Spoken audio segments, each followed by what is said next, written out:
Nesse exato momento que eu tô gravando aqui pra vocês, tem um forrozinho rolando aqui do lado. Eu não sei nem se vai dar pra escutar aqui nesse vídeo. E se der pra escutar, eu já peço desculpa a vocês. Minha rua, como eu sempre falo aqui, é bem movimentada e estamos na época junina, numa época em que se é comemorado na cultura, principalmente nordestina, é comemorado São João, várias fogueiras aí, várias festas culturais a respeito dessas festas juninas. E eu tô trazendo aqui esse vídeo justamente para servir de alerta. Não é como uma condenação, não é como um julgamento, mas é para trazer embasamento bíblico mesmo a respeito dessas festas culturais que a gente tem todos os anos, né?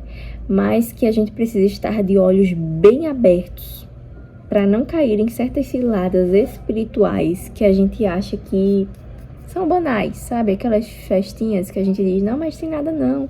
Ah, meus filhos vão participar lá na escola, tem problema não. É só uma cultura local, é só alguma coisa que acontece todo ano.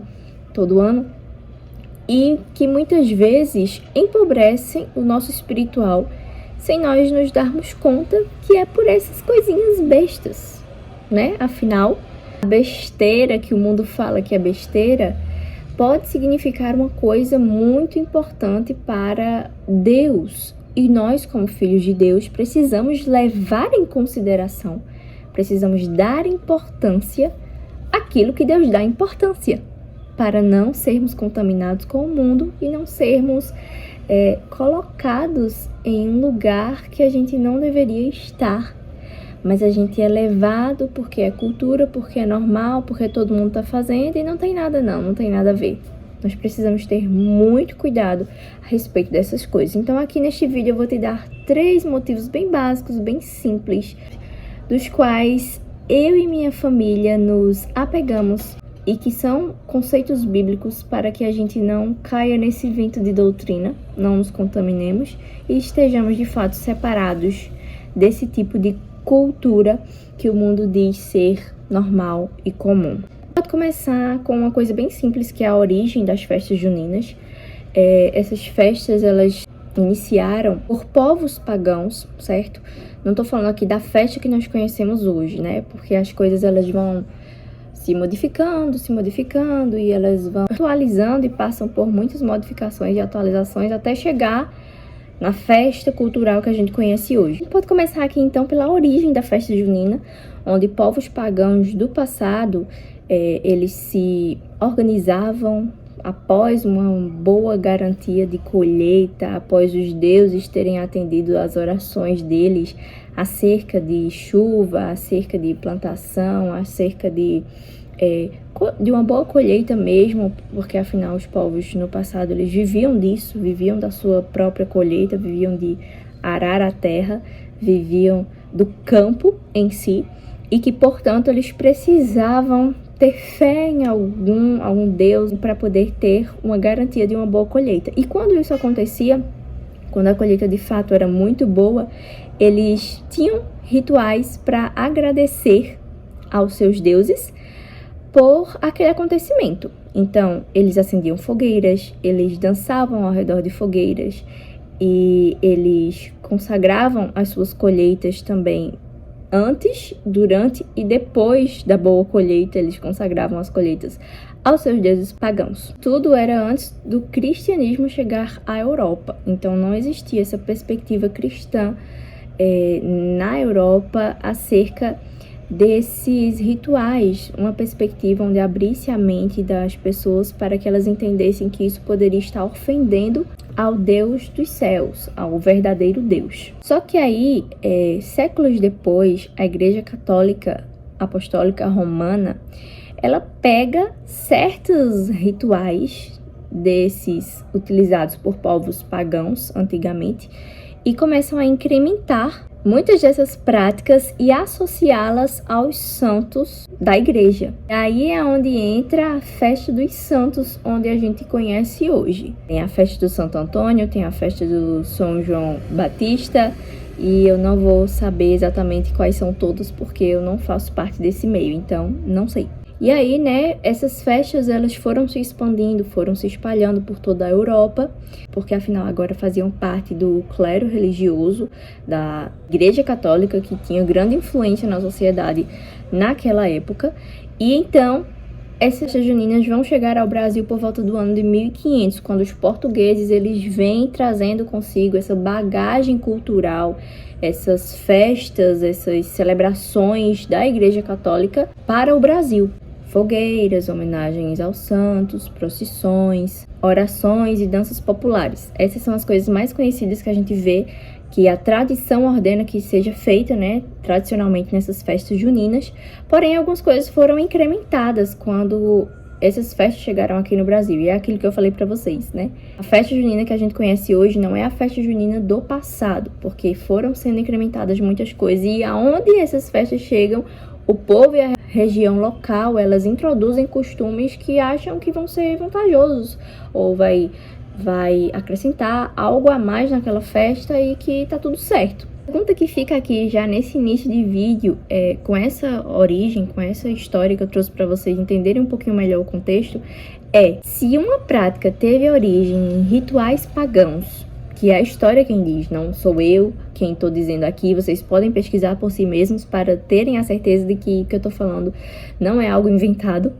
Mas se a origem dela carrega esse paganismo, por que é então que nós cristãos deveríamos participar desse tipo de cultura, né? Porque quando a gente fala assim, não, eu sou cristão, eu não participo dessas festas, eu não danço na fogueira, eu não como milho assado no dia do santo tal, da fogueira de fulano de tal, eu me abstenho dessas coisas.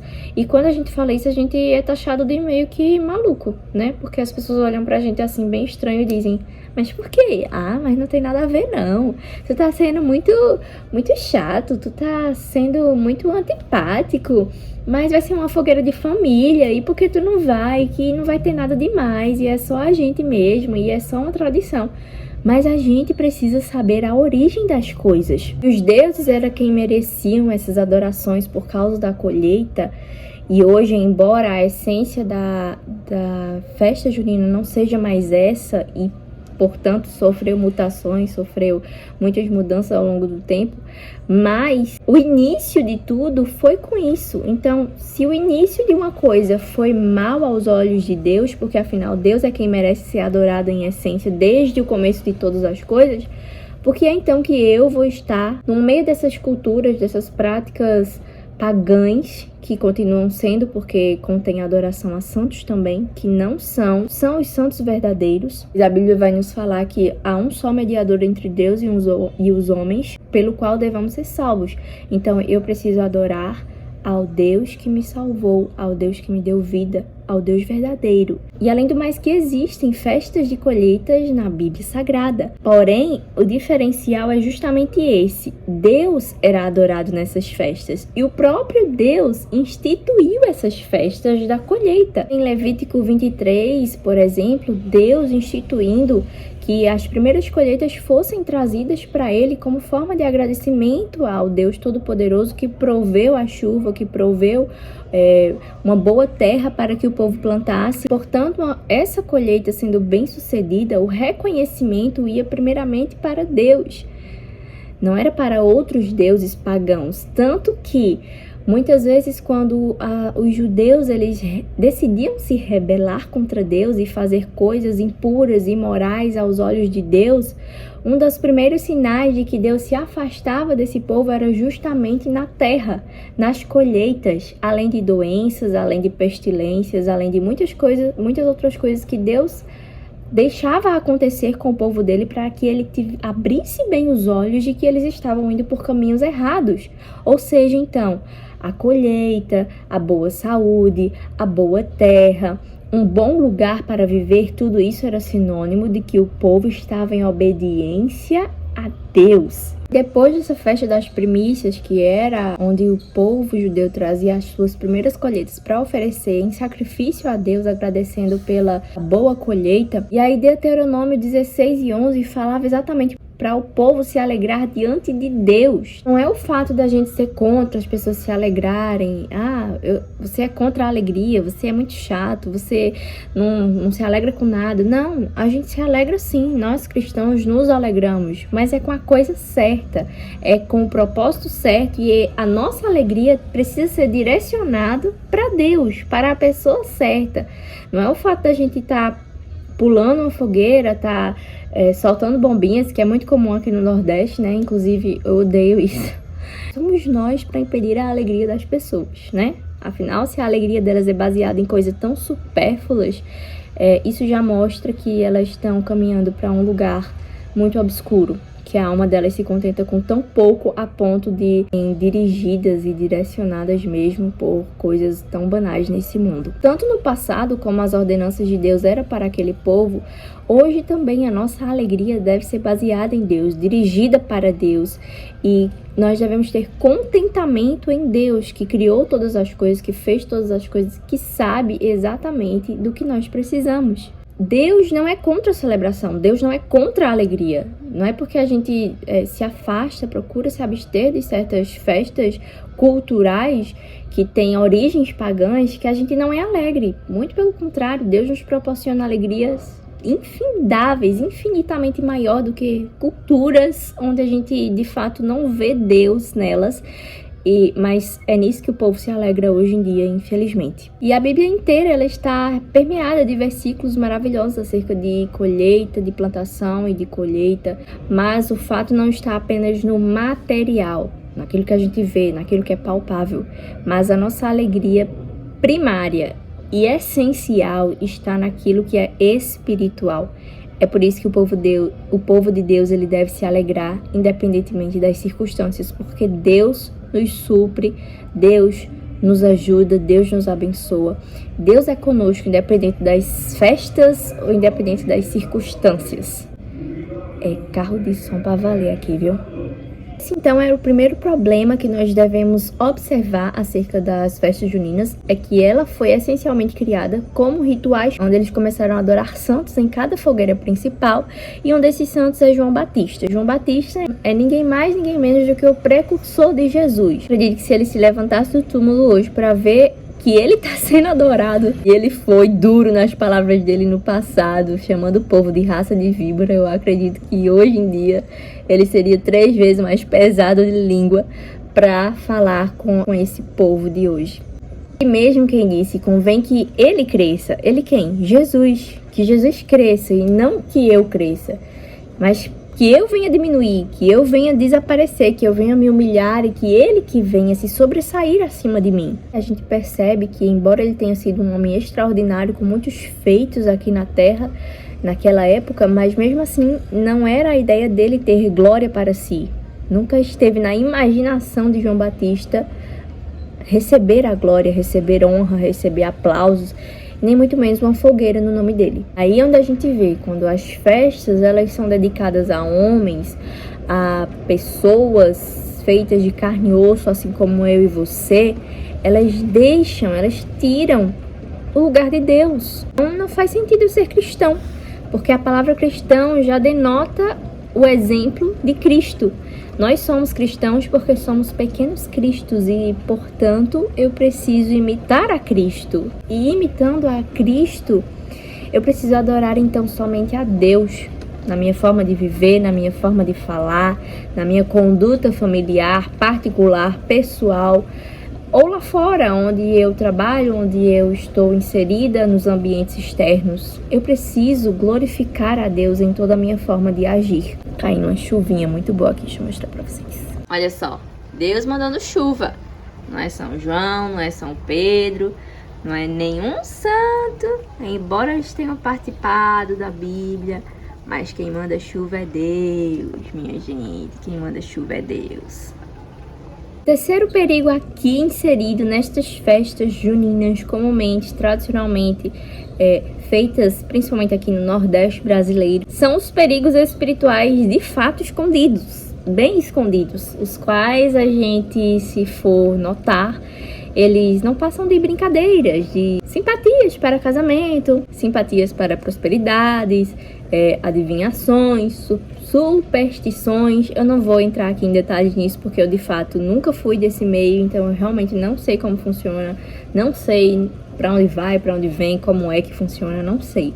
Então eu não vou entrar nesse detalhe muito a fundo, mas eu sei que a Bíblia condena ao pé da letra esse tipo de prática. Deuteronômio 18:10 vai nos dizer: não praticamos adivinhações. Não se ache entre vocês, entre ti, quem faça adivinhações. É isso que está escrito nesse versículo. Muitas dessas brincadeiras populares, elas se enquadram nesse estilo de adivinhação, de superstição. Elas estão ligadas a essas fortes crenças em sorte, em poderes superiores, que eles dizem que são superiores, mas que na verdade a gente sabe que está muito ligada a espíritos malignos e poderes espirituais fora de Deus. E se está fora de Deus, a gente não entra. Bote isso na sua cabeça. Sua família não pode entrar nesse meio. Seus filhos não podem participar desse tipo de coisa.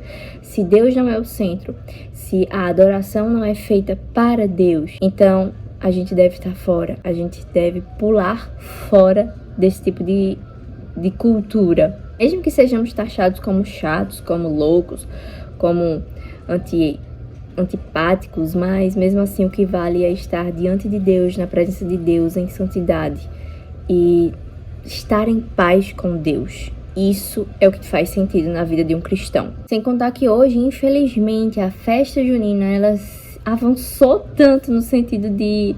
se atualizou tanto que hoje em dia a gente vê muitas coisas que antigamente seriam condenáveis, principalmente por parte da Igreja Católica, como bebedeira, sensualidade, entretenimento excessivo, linguagens impróprias no ambiente ali onde deveria estar sendo uma coisa familiar, onde deveria estar sendo comemorado católico, algo bíblico, mas eles colocam, infelizmente, coisas impróprias para comemorar ali naquele meio. E aí a gente entra no quarto ponto específico, quarto problema acerca das festas juninas, é a influência do mundo sobre os cristãos. Nem toda tradição, nem toda cultura, nem toda festa típica, ela é neutra. Gente, a gente precisa acordar. A gente não está em um mundo neutro. Ou é luz ou é trevas. Ou é santo ou é impuro. Ou é de Cristo ou é mundano. E tudo, apesar de estarmos no mundo, nós não somos daqui. E a gente precisa se abster de muitas coisas do mundo para permanecermos em santidade diante de Deus. 1 João 2:15 vai nos falar: não ameis o mundo, não ameis o que no mundo há. Se alguém ama o mundo, o amor do Pai não está nele. Isso é claro, isso é escancarado para a gente entender que a gente, mesmo estando aqui, a gente não pode se apegar a essas tradições, a esses costumes, a essas culturas, porque isso já não faz mais parte de nós. Isso já não está mais no nosso, ligado no nosso íntimo. E se ainda sentimos desejos, se ainda sentimos atrações por estar nesses tipos de festas culturais, de ambientes que proporcionam toda, uma cultura palatável, uma cultura de moda, uma experiência, como eles falam, uma experiência diferente, porque nem todo mês tem o milho, nem todo mês tem a canjica. A gente precisa se ligar que não é só no contexto de festas juninas que a gente pode ter esse tipo de prazer palatável, de comer um milhinho, de comer uma canjiquinha, de comer uma pamonha. Inclusive, acho que nenhum lugar supera a aqui do Nordeste, né?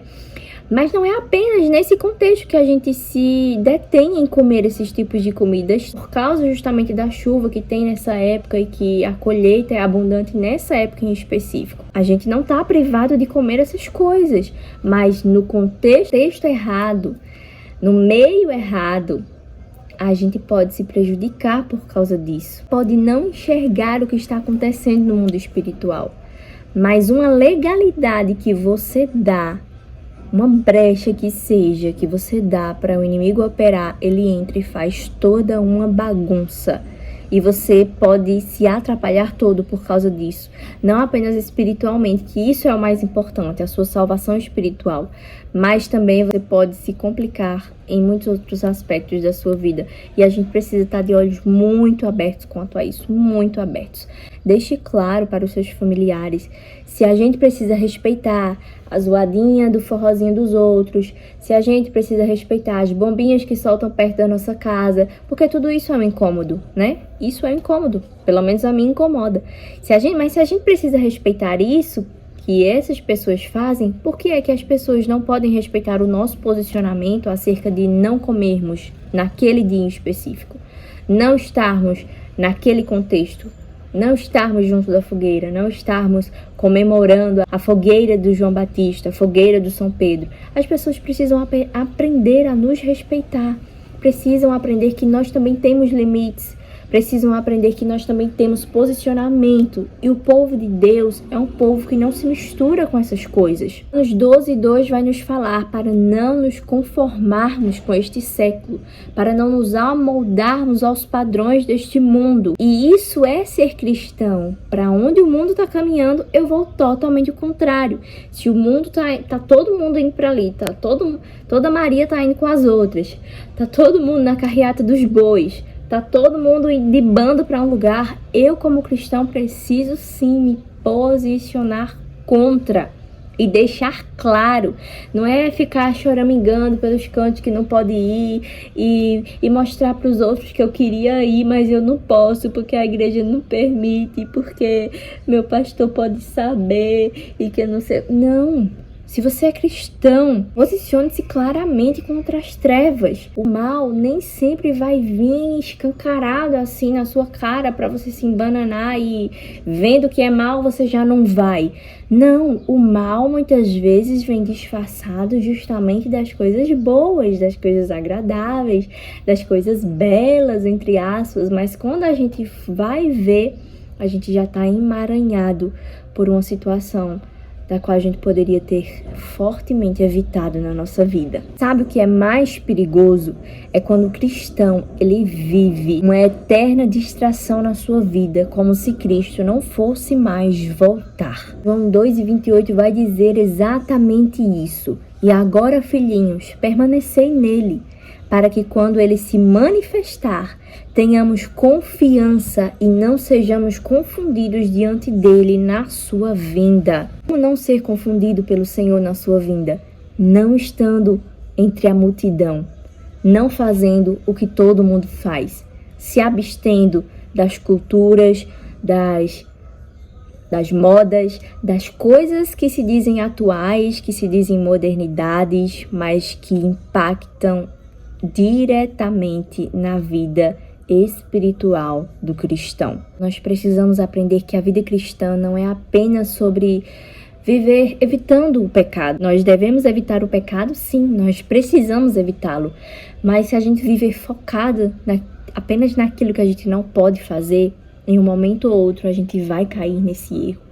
Mas quando a gente vive a nossa vida de forma a glorificar a Deus, então toda a nossa mente muda, porque o foco agora não está apenas em evitar tal pecado, mas estar principalmente em viver adorando, glorificando a Deus, perseverando na fé, ajudando aqueles que estão frios ou precisam de uma ajuda espiritual. É viver cada momento para a glória de Deus. Coríntios 10:31. Portanto, quer comais, quer bebais, ou façais qualquer outra coisa, fazei tudo para a glória de Deus. Espero que tenha ficado claro esse vídeo e que de alguma forma tenha contribuído para o amadurecimento espiritual da sua fé, para que seus olhos se abram e para que você não caia mais nessas ciladas que parecem coisas supérfluas, coisas bestas do nosso dia a dia, mas que por muitas vezes a gente cai e depois a gente não sabe porque está fraco na fé,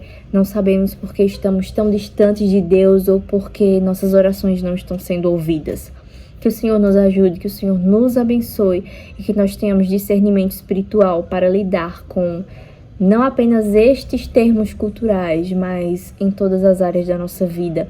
Que o Senhor nos dê graça e sabedoria para nos aplicarmos cada vez mais à santidade, de forma a não sermos confundidos na vinda do Senhor. Deus abençoe a sua vida, proteja a sua família, proteja seus filhos, Blinde a sua casa com oração, com palavra. Façam cultos domésticos, explique aos seus filhos o motivo pelos quais vocês não comemoram. Isso não faz parte das comemorações tradicionais da família de vocês. Explique biblicamente, ensine-os para que eles também cresçam mais elevados nesse aspecto espiritual e também não venham ser confundidos na vinda do Senhor. Deus abençoe a sua vida e a sua família, em nome de Jesus.